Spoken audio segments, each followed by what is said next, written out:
One of the things that I completely agree with what you say is that there is an eternal clash, and you have to make up your mind within the framework of, okay, how much do I want to sacrifice financially, and how much do I want to sacrifice artistically?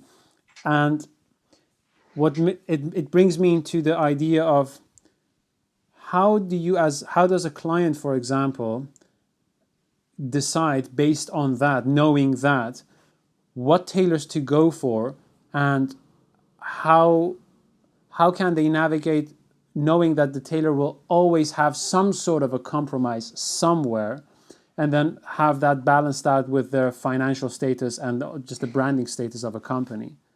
Because it's not really an encouraging thing, but it is a reality. But it's not really a fancy thing to hear when you say, as someone who is a tailor, who knows all the tailors in London almost, and maybe other places in the world, you're saying something very real. There's always going to be some sort of a sacrifice, right?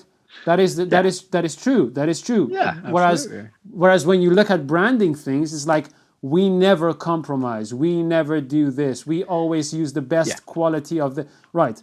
And part of that is hocus pocus, and in the mind of the tailor, that they think they are using the highest quality and they're not compromising. But reality is, if there is no compromise on the craft level, there is also not going to be a workshop and a tailor who can actually produce that, right?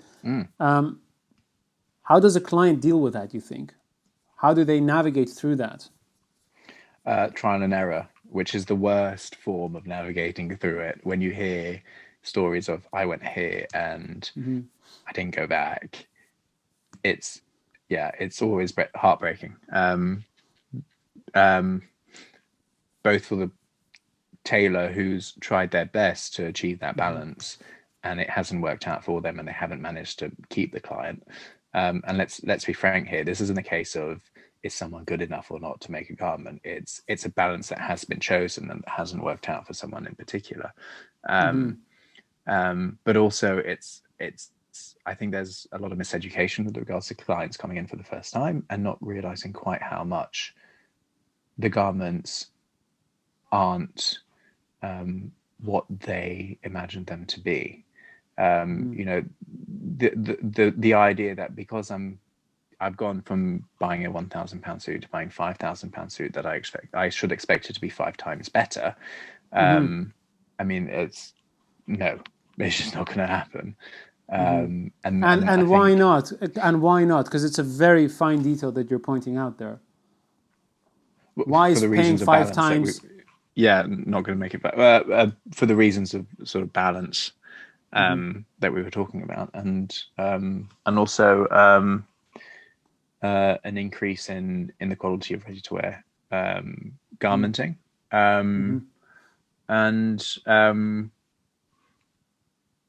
and this, as you were pointing out also previously, this whole idea of marketing bespoke as this wonderfully perfected art, which it isn't. It's like you're getting it wrong all the time.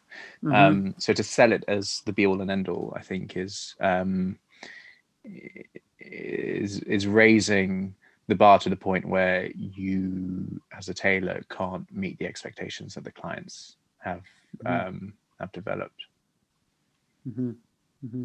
And do you think that this has also some sort of a negative impact on the people who are learning within a company? Like, for example, you say that it's almost impossible to get things perfect all the time. And we definitely both have experienced that. And also another thing is also the image I had before I entered the tailoring shop to learn about a tailoring shop was very different than when I actually entered. And I'm talking about quality-wise, right? Oh, so you imagined things to be a lot better? Well, yeah, 2 things I imagined mainly. The first thing was that I thought before I moved to London at all, because I didn't have any tailoring background, right? So I didn't know anything about it, and I thought. Well, you had your wonderful commission from your Iranian. Oh yeah, I had that fantastic commission, which actually brought me into this world. But can you go and get the jacket and wear it for the camera? I not now, but I will. When I tell my story in that episode, I will put it I look there. forward to that. So Okay. I thought the tailor would make cut and do everything as a one man unit, right? And then I learned that you have cutters and you have tailors, you have finishers, you have pocket makers, blah blah blah blah blah.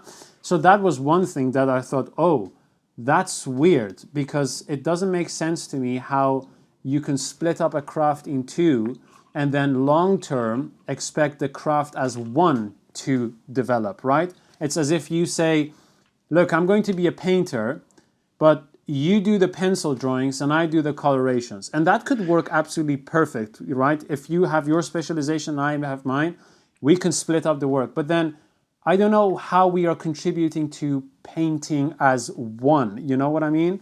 It's not obvious. I mean, we are probably, but and then the other thing was, and then the other thing, sorry, I just finish this and then you can tell me what you think. The other thing was that I thought everything was going to be technically perfect and every tailor there had a perfect answer for everything that they were doing and that they knew exactly what they were doing. Whereas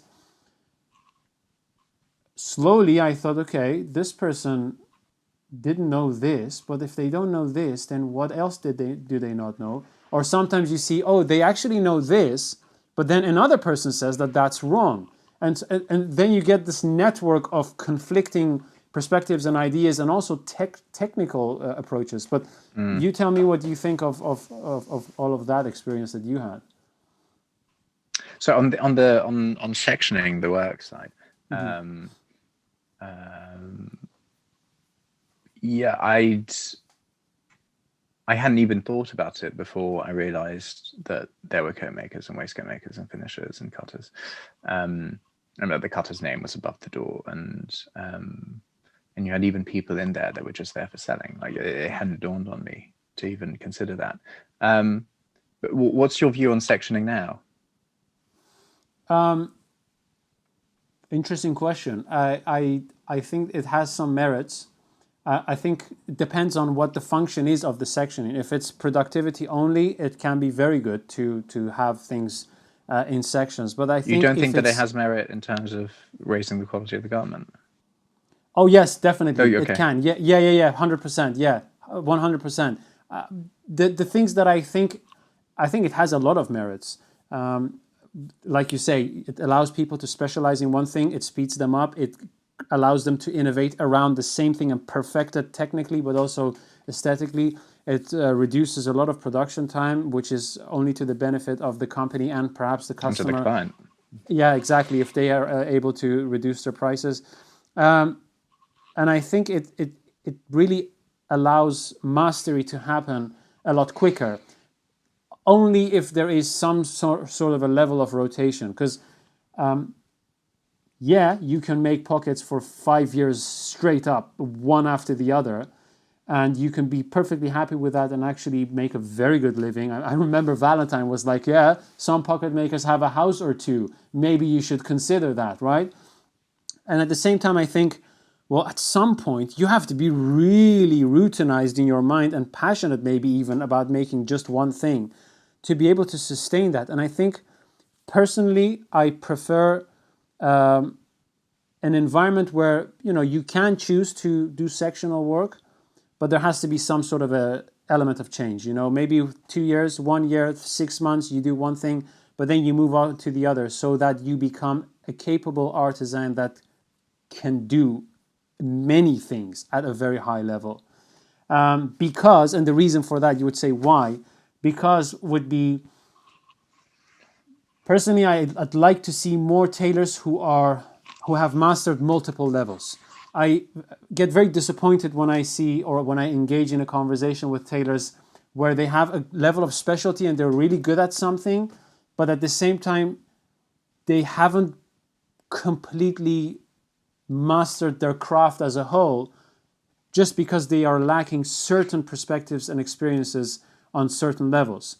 What do you think of that? Do you think that that's... I don't, yeah, I didn't really consider it in that way before, in that I didn't see, if you look at it like true sectional system, in my opinion, if I were to buy a garment and there were still tailors around that had true sectional systems in place, I would buy from them. If I wanted the best garment Can you tell I could also get, why? if I wanted the best garment that I could get, I wouldn't buy from them for another reason. But because the garment would be, in theory, the most well put together. You've got people, as you're mentioning, specializing in particular fields and who have honed in on that particular field, and therefore you're benefiting from the highest end of the craft, in theory. Sorry, I've lost my train of thought there. No, yeah. But oh yeah, no, sorry. But my opinion is that it's disappeared not because there's a need for people to sort of come away from that in order to build better garments. Quite the opposite. But because we've completely lost our sense of collectivism, generally speaking, and there's this like, I mean, I'm, part of that response. There's this like growing individualism coming through the trade currently, and you're seeing it sparking up left, right, and center. With brand X, brand Y, brand Z, independent, exacerbated by COVID. This exodus of like young, burgeoning talents that want to make their full garments. So I see our progression from, what Huntsman was doing in the 50s to some of the exodus that we've been seeing currently, as being a manifestation of that. And coming back to my initial point, that's why if I were wanting to support the trade, I wouldn't buy from an establishment that ran along sectional lines, on the basis that I would rather buy a garment that was built from top to bottom by a single person, in that infusing that garment would be this invisible, non-apparent, but I would know it, a sense of satisfaction from having supported an individual in maintaining the craft and sustaining his living, or her living, or their living. So well, that's you're why. bringing two very good directions, and I think both of them are equally valid. So you say that it depends on what perspective you're adopting. If you are thinking of buying something, do you want the premium quality thing that has been perfected by sectional work, almost like a factory, right? You don't go to a car manufacturer to buy a car that's made by one single engineer.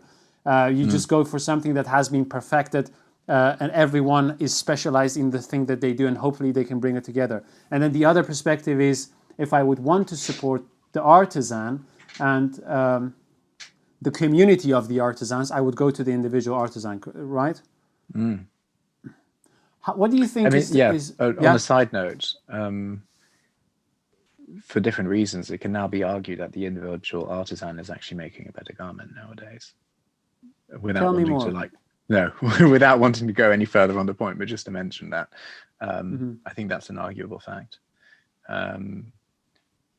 For reasons primarily relating to that balance that we were speaking about, and there being a possibility for individuals to sway it more towards the quality of the garment because of how they're set up. But yeah, let's leave that there.